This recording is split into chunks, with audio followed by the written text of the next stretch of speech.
Hello student, यहाँ पे question है two circular rings A and B each of radius 30 centimetre they are placed coaxially with their axis vertical distance between the centers of these rings is h equal to 40 centimeter. Lower ring A has positive charge of 10 microcoulomb, upper ring B has a negative charge of 20 microcoulomb. A particle of mass m equal to 100 gram carrying a positive charge of q equal to 10 microcoulomb is released from rest at the center of the ring A. आपको initial acceleration बतानी है particle की, और जब वो B के centre में पहुंचेगा तब उसकी वेलोसिटी बतानी है। तो सबसे पहली बात यह है कि रिंग के बारे में हम कितनी नॉलेज रखते हैं। ठीक है, चलिए मैं आपको बताता हूँ। फॉर एग्जांपल ये रिंग है, इस रिंग के ऊपर टोटल चार्ज क्यू है, इसका रेडियस क्या है, आर है। ठीक है, बात क्लियर है। और ये हो गया इसका एक्सिस, ये क्या हो गया, इसका एक्सिस हो गया।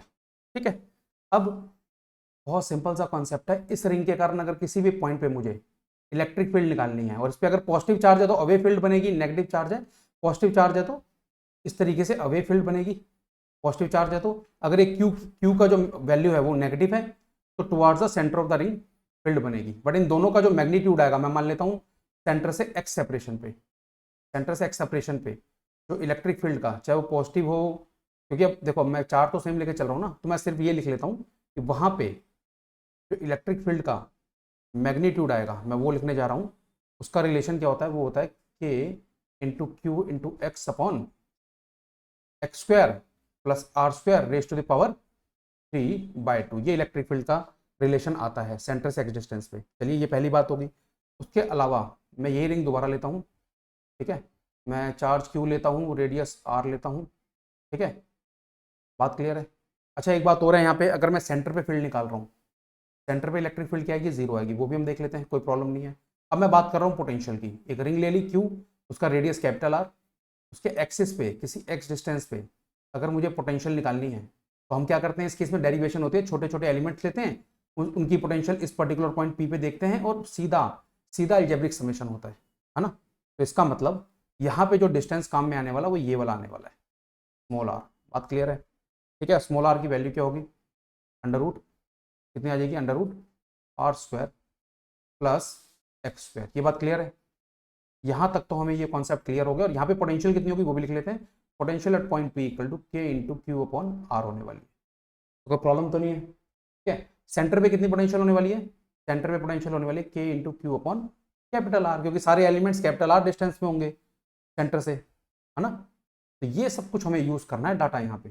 ठीक है, ये डाटा यूज करके हमको आगे बढ़ना है। अब मैं नेक्स्ट पेज पे दोनों रिंग बनाता हूँ। ये पहली रिंग है और ये वर्टिकली रखी हुई है, ये आपकी दूसरी रिंग है।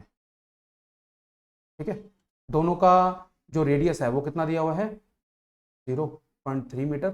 और ये नीचे वाली थोड़ी छोटी बन गई है, चलो इसको थोड़ा साइज बड़ा कर लेते हैं, बराबर का रख देते हैं।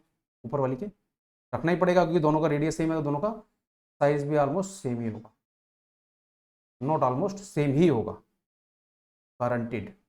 ये भी आ जाएगा 0.3 मीटर। ये ए है, ये बी है। बी पे कितना चार्ज है, बी पे बोला इन्होंने चार्ज कितना है, बी पे -20 माइक्रोकूलम है। बी पे -20 माइक्रोकूलम यानी 10⁻⁻6 कूलम है। ठीक है, तो ए पे कितना है, ए पे पॉजिटिव चार्ज है +10 माइक्रोकूलम। यहाँ तक तो बात एकदम क्लियर है। ठीक है, कोई प्रॉब्लम नहीं है। अब क्या है, बी से ए के सेंटर, दोनों के सेंटर्स के बीच में सेपरेशन कितना है, दोनों के सेंटर्स के बीच में सेपरेशन है 0.4 मीटर। ठीक है, दोनों के सेंटर के बीच में सेपरेशन कितना है, 0.4 मीटर। बात क्लियर है। अब जो पार्टिकल है उसको ए के सेंटर पे रखा हुआ है, तो ये रहा, मैं रेड कलर से दिखा रहा हूँ, पार्टिकल यहाँ पे है। पार्टिकल का चार्ज कितना है, चार्ज है 10 माइक्रोकूलम और मास है 100 ग्राम। 100 ग्राम मतलब 0.1 kg, तो 0.1 kg इसका मास है। और चार्ज कितना है, 10 इंटू 10⁻⁻6 कूलम। ये बात क्लियर है। इस पार्टिकल की अब क्या बात की जा रही है, ध्यान से समझिएगा। पहले पार्ट में पूछा जा रहा है इनिशियल एक्सेलरेशन। देखो ये पार्टिकल जहां पे रखा हुआ है वहां पे ए के कारण इलेक्ट्रिक फील्ड तो जीरो बनेगी, क्योंकि जो रिंग ए है उसी का सेंटर है वो, और सेंटर पे इलेक्ट्रिक फील्ड क्या होती है, जीरो। देखो मैंने यहाँ पे बताया हुआ ऊपर डेरिवेशन में ना, रिंग पे अगर यूनिफॉर्मली डिस्ट्रीब्यूटेड चार्ज है तो रिंग के सेंटर पे जो इलेक्ट्रिक फील्ड बनती है वो जीरो बनती है। ठीक है, तो ए के कारण तो कुछ होगा नहीं, बी के कारण जो फील्ड बनेगी वो एग्जैक्टली टुवर्ड्स बी बनेगी, क्योंकि बी पे नेगेटिव चार्ज है, ठीक है। और वो इलेक्ट्रिक फील्ड कितनी होगी, पहले तो उसको लिखते हैं, यानी कि ए जो रिंग ए है उसके सेंटर पे बी के कारण जो इलेक्ट्रिक फील्ड बनेगी वो कितनी बनेगी, हम ये वाला रिलेशन यूज करेंगे, है ना। तो लिखते हैं इसको के इंटू बी का चार्ज कितना है, चार्ज का मैग्नीट्यूड 20 इंटू 10⁻⁶, ठीक है, इंटू एक्स, एक्स क्या है, ऑब्वियसली ये हो जाएगा एक्स आपका, है ना, 0.4 डिवाइडेड बाय एक्स स्क्वायर, हमने यहाँ पे क्या किया था, X square plus R square, ये कर रहे थे ना ऊपर वाले फॉर्मूले में, वो ये डिस्टेंस होता है, ठीक है। देखो ऊपर वाले डायग्राम में बना रहा हूं मैं, ये डिस्टेंस होता है, इस केस में वो वाला कौन सा डिस्टेंस है, ये वाला, ठीक है। और ये कितना होगा, अगर ये 0.4 है और ये 0.3 है, तो इसको आप जब करोगे 0.4 का स्क्वायर प्लस 0.3 का स्क्वायर, है ना, ऐसे ही करोगे ना, 0.4 का स्क्वायर प्लस 0.3 का स्क्वायर अंडर रूट, तो ये आपका 0.5 आ जाएगा, ये लेंथ होगी 0.5, बात क्लियर है। तो ये कितनी आ जाएगी नीचे, X square plus R square कितना आ जाएगा 0.5, है ना, कितना आ जाएगा ये 0.5 का स्क्वायर आ जाएगा, उसकी पावर आ जाएगी 3/2। तो इसको कैसे लिखेंगे, के की वैल्यू पुट करता हूँ, 9 into 10⁻⁹ 9 into 0.4 into 20 into 10⁻⁻⁶ upon 0.5 का क्यूब, ये इलेक्ट्रिक फील्ड वहां पे बनेगी। जब ये इलेक्ट्रिक फील्ड वहां पे बनेगी तो इस पर्टिकुलर चार्ज पे जो पॉजिटिव चार्ज वहां पे रखा हुआ है उस पर एक फोर्स लगेगा, देखो वहीं बना रहा हूं मैं ऊपर की तरफ, है ना, वो फोर्स कितना लगेगा, जितना चार्ज पार्टिकल का चार्ज है वो कितना है, चार्ज पार्टिकल जो रखा हुआ है उसका चार्ज है 10 इंटू 10⁻⁻⁶ इंटू इलेक्ट्रिक फील्ड, जिसकी वैल्यू नीचे मैंने लिखी हुई है, ठीक है। अब एक्सेलरेशन कितनी आ जाएगी, एफ अपॉन एम, यानी कि 10 इंटू 10⁻⁻⁶ इंटू इलेक्ट्रिक फील्ड, जो इलेक्ट्रिक फील्ड की वैल्यू मैंने नीचे लिखी है पूरी पुट कर देता हूँ, 9 into 10⁻⁹ into 0.4 into 20 into 10⁻⁶ divided by 0.5 का क्यूब, ठीक है। और मास यहाँ पे कितना है 0.1 kg पार्टिकल का, है ना, कितना है 0.1 kg। जब किसी की यूनिट नहीं लिखी तो इसकी भी लिखो, सबकी SI यूनिट ही ली है मैंने यहाँ पे, तो कोई कंफ्यूजन नहीं होना चाहिए। जब आप इसको सॉल्व करते जाएंगे ये कुछ ऐसा आएगा, 72 इंटू 10⁻⁻⁻1 तक पहुंचेगा। ये बच्चे मैंने ऑलरेडी अपने कॉपी में कैलकुलेट किया हुआ है, तो कोई डर नहीं होना चाहिए आपको, है ना, कि सर ने कैसे लिख दिया, आप कैलकुलेट करोगे 1 बाय 1 आएगा इसी तरीके से, तो आ जाएगा 57.6 मीटर पर सेकेंड स्क्वायर। तो ये एक्सेलरेशन का आंसर आपका बच्चे आने वाला है इस केस में, कितना 57.6 मीटर पर सेकेंड स्क्वायर। ये बात क्लियर है आपको, इतनी एक्सेलरेशन की वैल्यू आने वाली है। तो ये आपका आंसर है पहले पार्ट का, बात क्लियर है। ये आंसर किसका है, पहले पार्ट का। बी पार्ट को हम यहाँ सॉल्व करते हैं। बी पार्ट को जब हम यहाँ पे सॉल्व करेंगे तो डायग्राम एक और बना ही लेते हैं, यहाँ पे क्या चिंता है, ठीक है। 2 रिंग ले ली हमने, ठीक है। पार्टिकल कहाँ पे रखा हुआ है, रेडियस ले लेते हैं इसका 0.3 है, कभी 0.3 है, इनके बीच में जो सेपरेशन है वो 0.4 का है। एक पार्टिकल है जो इनिशियली कहाँ पे रखा हुआ है, यहाँ पे, है ना, ए और बी, ये हो गया, ए के सेंटर पे रखा है पार्टिकल, उसका मास 0.1 kg है, चार्ज कितना है 10 इंटू 10⁻⁻⁶ कूलम है। यहाँ तक तो बिल्कुल सही जा रहा है बच्चे, सब कुछ पहुँच गए यहाँ तक। अब बात आती है कि पार्टिकल पे ऊपर की तरफ फोर्स लगेगा, ये हमने ए पार्ट में निकाला, पार्टिकल यहाँ पहुँच जाएगा, हाँ, बी के सेंटर पे। जो वो बी के सेंटर पे पहुँचेगा तो देखो ऊपर बना रहा हूँ, बी के सेंटर में मान लेता हूँ उसकी वेलोसिटी कुछ बी है, ठीक है। तो इनिशियल और फाइनल पोजीशन क्या होगी पार्टिकल की, जो हमें कंसिडर करनी है, यहाँ पे लिख देता हूँ। इनिशियल होगी ए का सेंटर, फाइनल होगी बी का सेंटर, ठीक है। तो इनिशियल केस में जब वो ए से चलना स्टार्ट किया, इनिशियल केस में जब वो ए से चलना स्टार्ट किया, ठीक है, उस केस में उसकी जो एनर्जी होगी वो कितनी होगी, वो एनर्जी कितनी होगी, ये सोचने वाली बात है। कैसे निकालते हैं हम, पार्टिकल का चार्ज 10 इंटू 10⁻⁻⁶ इंटू ए के सेंटर पे, ए के कारण और बी के कारण कितनी पोटेंशियल बनेगी। अगर मैं यहाँ की बात करूं तो यहाँ पे ए पे कितना चार्ज है, ए पे है पॉजिटिव 10 इंटू 10⁻⁻⁶ कूलम, ठीक है। और यहाँ पे कितना है बी पे -20 इंटू 10⁻⁻⁶ कूलम। अब ए के सेंटर पे जो टोटल पोटेंशियल बनेगी, मैंने एरो से बता दिया कि ए के सेंटर पे मैं बता रहा हूँ कितनी बनेगी, ए के कारण कितनी बनेगी, के इंटू 10 इंटू 10⁻⁻⁶ डिवाइडेड बाई ए का रेडियस 0.3, बात क्लियर है ना। और बी के कारण कितनी बनेगी, के इंटू, आपको पता ना पोटेंशियल में साइन लिए जाते हैं, क्योंकि वो पोटेंशियल के दो टाइप होते हैं ना, पॉजिटिव और नेगेटिव पोटेंशियल।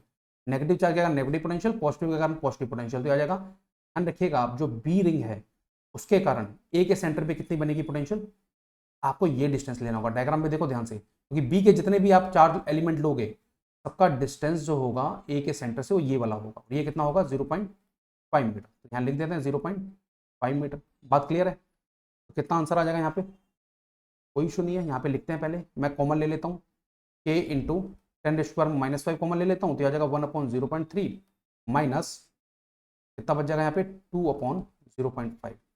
ठीक है, के इंटू 10⁻⁵, ये आ जाएगा 10/3 - 4। 10/3 - 4 कितना होगा, -2/3 आ जाएगा। 10/3 - 4, 10 - 12/3 -2/3। बिल्कुल ठीक है, यहाँ तक पहुँच गए हम। तो इनिशियल एनर्जी कितनी होगी, ई यहाँ पे मल्टीप्लाई करेंगे, पी टोटल, ऊपर देखो मैं क्या कर रहा हूँ ना, ऐसे लिखेंगे ना, इसको लिख सकते हैं 10⁻⁵ इंटू के की, अब ये पूरी वैल्यू पुट करूंगा नीचे से मैं ऊपर, तो के की वैल्यू है 9 × 10⁻⁹ इंटू 10⁻⁵ इंटू -2/3। ठीक है, तो आ जाएगा 3 3 जा 9, ये आ जाएगा आपका आंसर, कुछ आ जाएगा -6 × 10⁻⁹ -10। कितना आंसर आ जाएगा बच्चे इसका, ये आ जाएगा -0.6 जूल। ये आपकी इनिशियल एनर्जी आई है। ये बात क्लियर है आपको, ये चीज क्लियर है ना यहाँ पे कि मैंने किस तरीके से एनर्जी निकाली, ये क्लियर है। तो फिर फाइनल एनर्जी निकालना कोई बड़ा काम नहीं है। फाइनल जो पोजीशन है यानी कि बी का सेंटर, वहां पे टोटल एनर्जी कितनी है, ½ mv²। प्लस याद रखिएगा यहाँ पे ग्रेविटी भी लेके ली जा रही है, ठीक है ना, यहाँ पे ग्रेविटी भी मैं लेके चल रहा हूँ, क्योंकि कितनी हाइट ऊपर गया है पार्टिकल, ए के सेंटर से बी के सेंटर गया है तो 0.4 ऊपर गया है।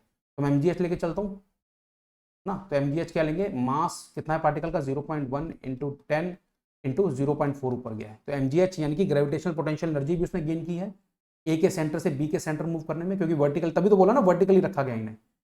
प्लस अब जो बी के सेंटर पे एनर्जी होगी पार्टिकल की, वो क्या होगी, 10 × 10⁻⁶। ठीक है, ए और बी दोनों के कारण बी के सेंटर पे पोटेंशियल कितनी बनेगी, तो पहले बी के सेंटर पे बी रिंग के कारण पोटेंशियल देखते हैं, वो कितनी आएगी, के इंटू -20 × 10⁻⁶ डिवाइडेड बाय उसका जो रेडियस है ना, प्लस ए के कारण कितनी पोटेंशियल बनेगी, वो बनेगी के इंटू ए का चार्ज। अब ए की किसी भी एलिमेंट को आप पकड़ोगे, ए के किसी भी एलिमेंट को आप पकड़ोगे, उसका बी के सेंटर से कितना डिस्टेंस होगा, वो भी 0.5 ही आएगा आपका, है ना, तो ले लेंगे 0.5 नीचे में। बात क्लियर है? आगे लिखते हैं इसको, ½ mv² प्लस ये कितना आ जाएगा आपका, ये आ जाएगा 10 से 10, तो ये 0.4 रह जाएगा, प्लस ये जो पूरी कैलकुलेशन है बच्चे यहाँ की, ये मैंने ऑलरेडी सॉल्व कर रखी है, ये आएगी आपकी कुछ -4.2। आप करके देख सकते हैं, ऑलरेडी कितनी आएगी, -4.2। ठीक है, अब इनिशियल एनर्जी इतनी है, फाइनल एनर्जी इतनी है, इनको इक्वेट करो, -0.6 = ½ mv²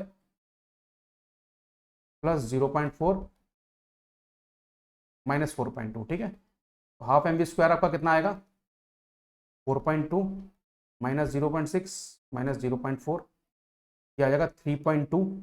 ½ mv² की वैल्यू कितनी आ जाएगी,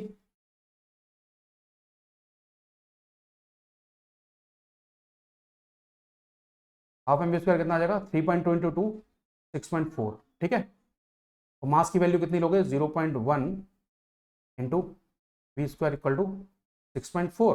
v² कितना आ जाएगा, 64, तो v का आंसर कितना आ जाएगा, 8 मीटर/सेकेंड। बात क्लियर है? तो बी पार्ट में आपके क्या पूछा गया, यहाँ पे बी पार्ट में आपके पूछा गया calculate velocity of the particle when it reaches at the centre of open ring B. तो वो हमने v ली थी ना, यहाँ पे डायग्राम में देखो, ऊपर देखो, बी के सेंटर पे मैंने v ली थी और उसी को मैंने यहाँ पे सॉल्व किया था। तो फाइनल आंसर कितना आया हमारा, बी पार्ट का 8 मीटर/सेकेंड। क्लियर है? तो I hope I have answered your question. A और बी पार्ट आपको एकदम क्लियर होने चाहिए। उसका पहले मैंने एक्सप्लेनेशन आपको यहाँ पे दिया था, सारे कॉन्सेप्ट बताए थे, उसके बाद ही मैंने प्रोसीड किया और इसको सॉल्व किया। तो I hope I have answered your question. Thank you very much.